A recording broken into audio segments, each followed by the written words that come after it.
Hello and welcome to Unit 3 of our U.S. History class. This unit will cover the American Revolution through the early years of the Republic, and we'll move up to the War of 1812. That's about where this unit will end.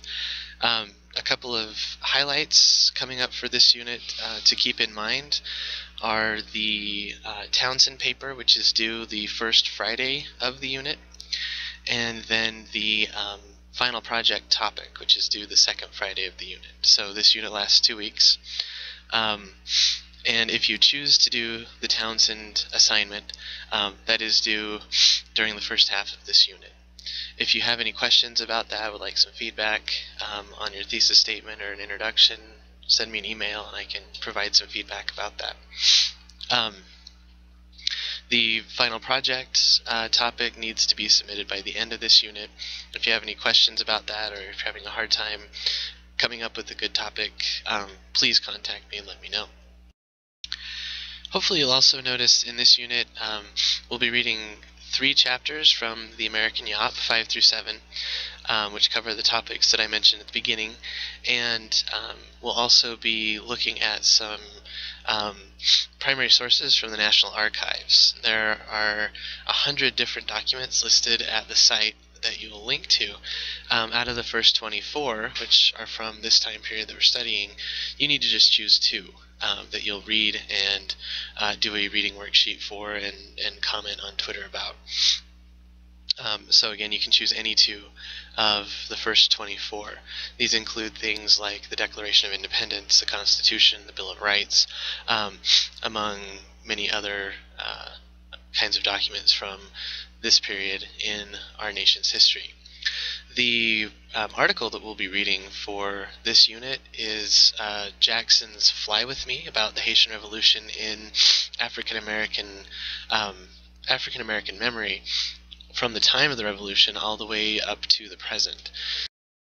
For that reason, you only need to focus on about the first half to 2/3 of this article to think about the more direct impacts that the Haitian Revolution had in the United States, and particularly in the South, and then the way that it was remembered and kind of harkened back to by abolitionists, as well as slave freedom organizers themselves leading up to the Civil War.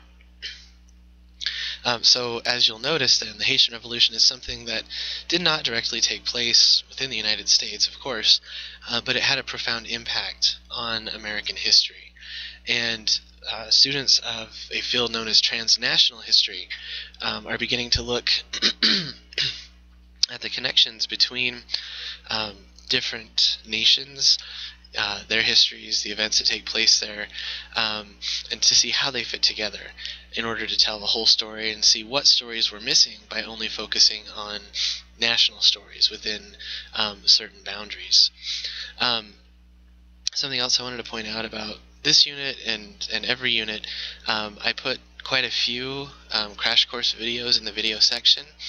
As long as you watch 1 or 2 for the purposes of the reading tweets and the assignments, that is fine.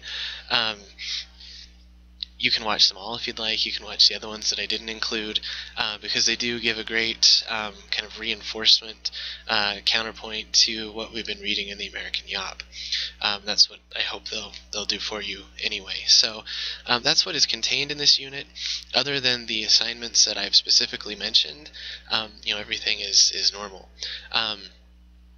I think I sort of alluded to this but didn't emphasize it. With this unit and going forward, for the primary document sections, you need to choose 2 primary documents rather than 4. Hopefully that will help with workload and help you, get through a couple of documents that are really key in order to understand better what we've been studying in the unit. Otherwise, a couple of topics that are of particular interest and focus for this unit are, of course, the drafting of the Constitution after the Revolution. We need to think about what kinds of issues the Constitution addressed that the Articles of Confederation government did not. What was wrong with the Articles, that many of the founders felt that a new document needed to be drafted, not just that they needed to be revised, but that a completely new document needed to be drafted.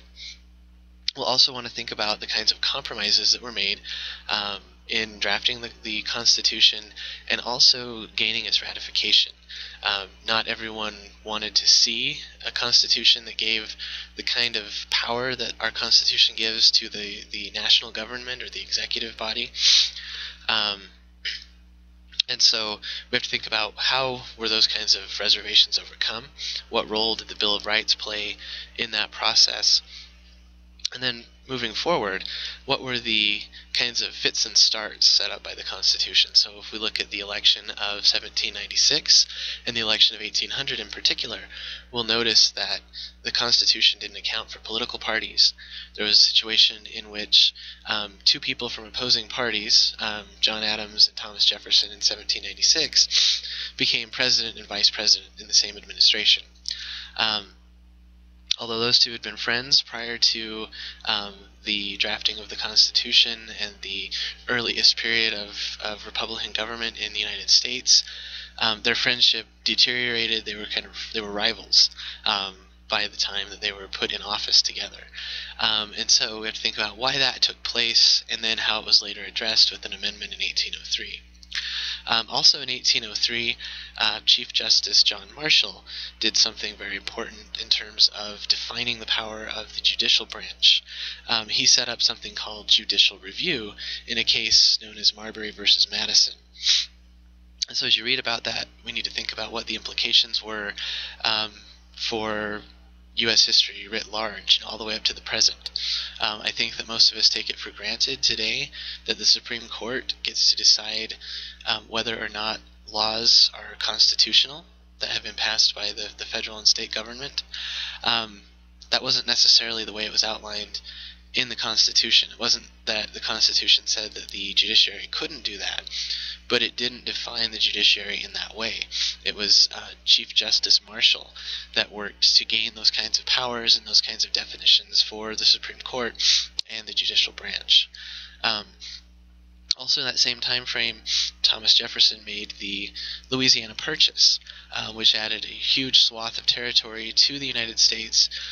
It really gained the ire of Spain for reasons that we'll talk about, and it also kind of undermined Jefferson's strict constructionist views on the Constitution.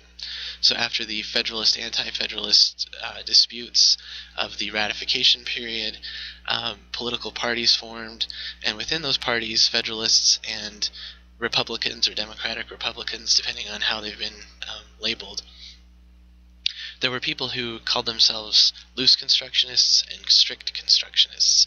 That referred to how they thought about the Constitution. So strict constructionists believed that if it wasn't expressly stated in the Constitution, it couldn't be done by the federal government. The loose constructionists believed that there were a lot of things that were left unsaid, left undefined, and that was clearly implied by the framers of the Constitution, and so those kinds of issues would have to be dealt with and addressed and new powers taken on, or new limits on powers defined as things played out.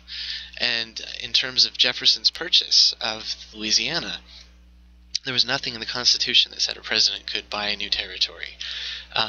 Jefferson had been a strong, or a very ardent, strict constructionist, yet that action sort of created a problem, opened him up to some criticism. And so we'll look at that, look at why those criticisms sort of didn't really end his career or impact him too greatly, and then we'll move on to the period of the War of 1812. We'll think about what the main conflicts between Britain and the United States at that point were. So this was another war with Britain. During this war, British troops burned the new capital, Washington, D.C., to the ground, so it was rebuilt after that. Coming out of the War of 1812, relations between Native Americans and the federal government were really changed, and that's something that we need to focus on here. And so just wanted to point out those kind of key things to look for as we move through this unit, and also some of those changes in terms of what we're covering, what we're reading, and what we're doing with it. If you have any questions, as always, please let me know, and I hope you enjoy Unit 3.